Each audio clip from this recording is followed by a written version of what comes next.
If history is a river, January 1763 was a frozen dam. To the inhabitants of the British American colonies, this month marked the psychological end of the 7 Years' War, a conflict that had consumed their lives, their economies, and their frontiers for nearly a decade. The French were beaten. The British Empire was triumphant. The future seemed to stretch out before the colonists as a golden age of expansion, security, and prosperity. But in reality, January 1763 was a month of dangerous suspension. The Great Peace that everyone celebrated was built on a treaty that was not yet signed. The vast interior of the continent, which colonists believed was now theirs, was quietly organizing against them, and the weather itself seemed to conspire against the flow of information. A little ice age winter locked the ports and rivers in ice, severing the colonies from London and even from each other. So first, let's look at the meteorology of isolation in this really hard winter. The dominant story of January 1763 was not political, but elemental. The winter of 1762 to 63 was one of the most severe in the recorded history of the 18th century, a peak event in the climatological period known as the Little Ice Age. This was illustrated in the frozen highways of the day, in an era where roads were rutted dirt tracks. Rivers were the arteries of the continent. In January 1763, those arteries hardened into stone. For example, in Philadelphia, the Delaware River froze so solidly that by mid-January, heavy ox-drawn wagons could cross from Pennsylvania to New Jersey on the ice. And while this created a novelty for pedestrians, it was an economic disaster. Ships from London carrying the fall harvest of textiles and manufactured goods could not dock. They were forced to wait in the Delaware Bay or divert to the south, leaving Philadelphia merchants with empty shelves and mounting debts. Then there was New York. The Hudson River, the gateway to the interior fur trade, was a sheet of white. Reports from Albany took weeks to reach Manhattan. The New York Mercury reported that firewood supplies were dwindling, leading to a fuel famine among the city's poor. The price of wood spiked, and the poor were found freezing in their uninsulated tenements. Even the temperate South was not spared. In Virginia, the Potomac River saw ice thick enough to hinder George Washington's fishing operations at Mount Vernon. In the Carolinas, a, quote, killing frost, unquote, destroyed winter vegetables, threatening the food supply for the enslaved populations on the rice plantations. One of the side effects of this was the information blackout. The weather had a profound effect on the news itself.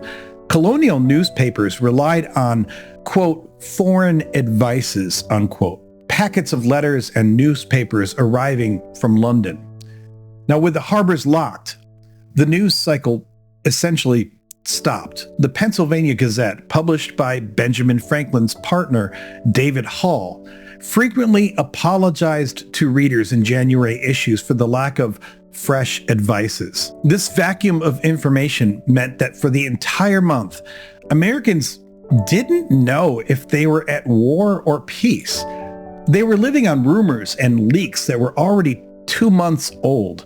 The Treaty of Paris would be signed on February 10th, but in January, the colonists were debating terms that had already been settled in secret by diplomats in Europe. There was also a geopolitical debate raging about Florida versus Havana.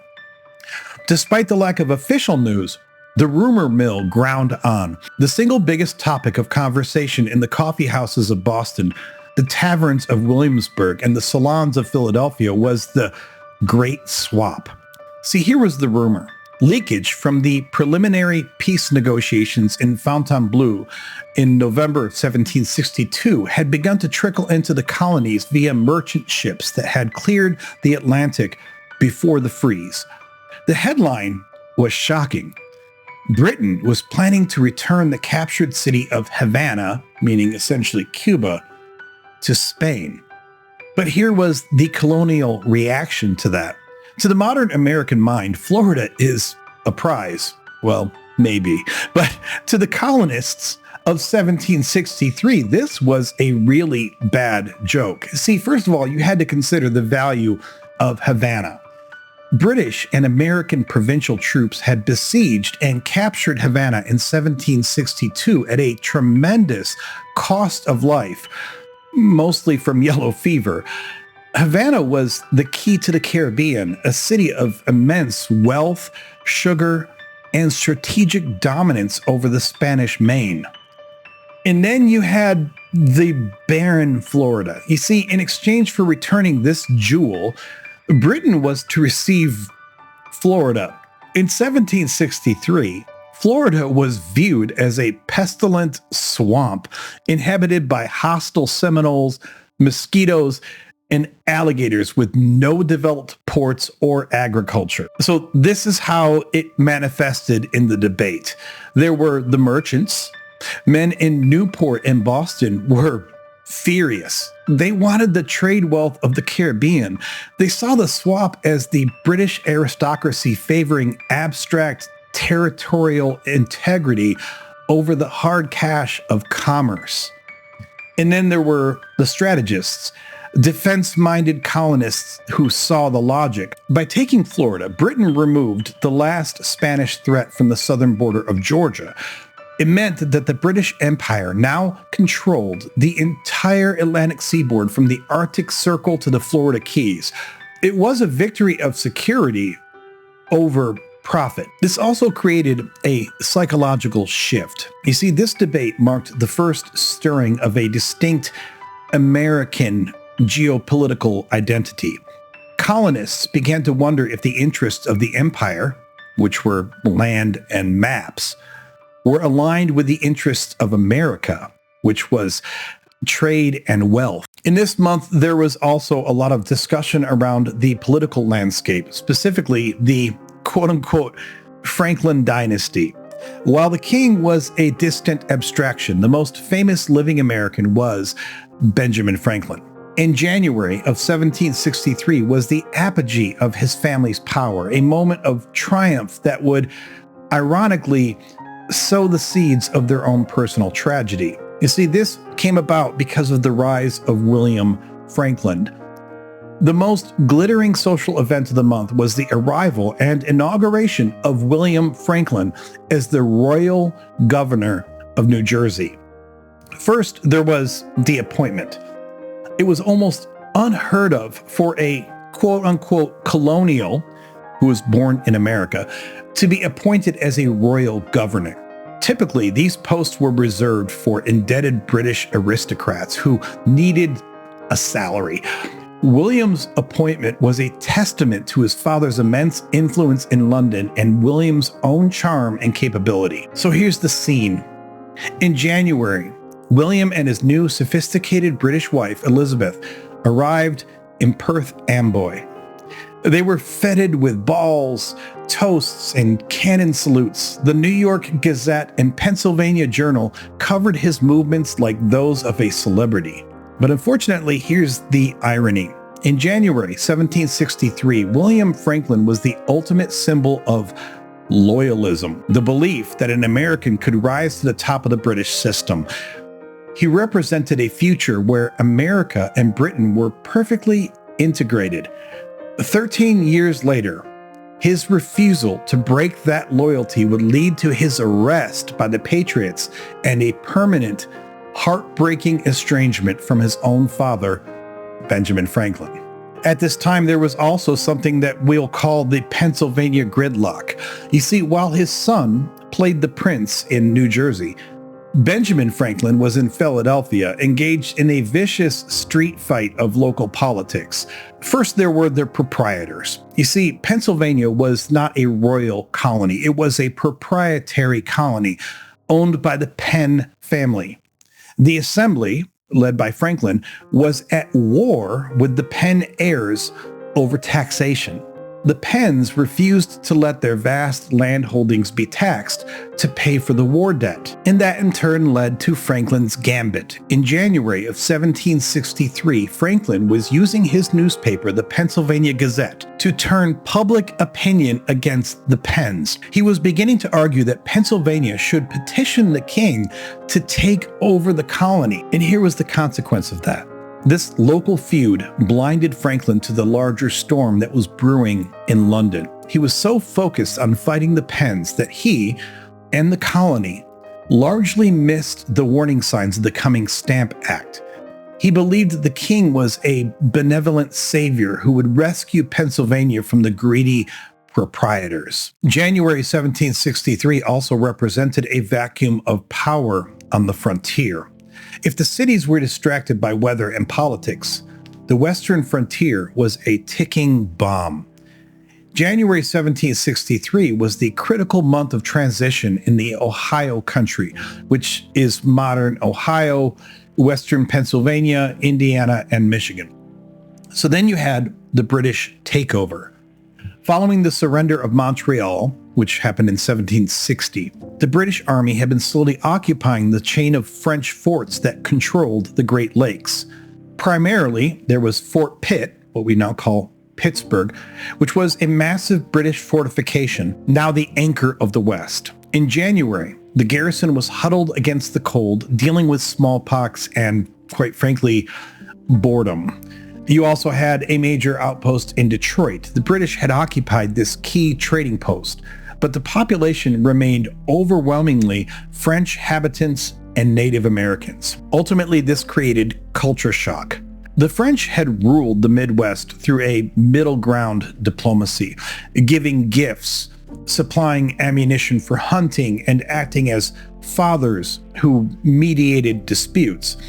The British commander, General Geoffrey Amherst, despised this system. That led to Amherst's decree. He ordered that gift-giving be stopped. He viewed it as bribery. He restricted the sale of gunpowder and lead to native tribes. And that had a big impact in January. In the dead of winter, when tribes relied on British powder to hunt for food, this policy began to look like genocide. The tribes, Ottawa, Huron, Delaware, Shawnee, began to starve. They interpreted the British policy not as economy, but as a preparation for war. This ultimately led to a conspiracy of silence. It was in this desperate January that the Ottawa war chief Pontiac and the Delaware prophet Neolin began to gain traction. Neolin preached a spiritual rejection of European goods and a return to traditional ways. Pontiac provided the military strategy. During this frozen month, war belts, which were wampum messages, were secretly circulating between the snowy villages. The message was simple. The French are not truly gone. They're waiting for us to strike. If we rise up in the spring, the French king will wake up and help us drive the redcoats into the sea. The British, arrogant in their victory, saw only sullen savages and missed the conspiracy entirely. And then there was the texture of life from society and economy. Beyond the high politics, the daily life of the colonists in January 1763 was driven by the rhythms of disease, labor, and commerce. Unfortunately, they were dealing with the specter of smallpox. The hard winter drove people indoors, creating the perfect conditions for the spread of variola major. In Charleston, the port city was on high alert. Ships arriving from the West Indies, which was the hub of the disease, were quarantined at Sullivan's Island. The South Carolina Gazette published fierce debates about inoculation. In 1763, inoculation was a risky procedure involving the deliberate infection of a patient with live virus. It was banned in some towns for fear of starting an epidemic, while wealthy citizens quietly paid doctors to inoculate their families in private country hospitals. In Boston, the disease was smoldering in the tenement districts. The town selectmen were tracking cases house by house, marking infected doors with red flags. This was also impacting the machinery of slavery. January was the preparation month for the agricultural South. You see, first you had the auctions. Despite the cold, the slave trade did not pause. Newspapers from this month are filled with advertisements for prime Gold Coast Negroes and likely boys.